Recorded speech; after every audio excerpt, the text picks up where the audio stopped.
आपले दिंडीचे वारकरी मंडळी आलेले आहे ते आणि त्यांच्यासाठी चाललेलं आहे नाश्ता पाणी. तर वनिता इकडे चिवडा वेफर केळं सगळं नाश्त्यासाठी देते आणि आपली बाळूबाई सगळ्या मंडळींना बाहेर देण्याचं काम करत आहे.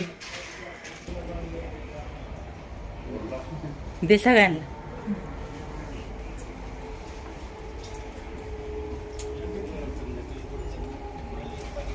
आपले वारकरी मंडळी छानपैकी चाललेला आहे नाश्ता.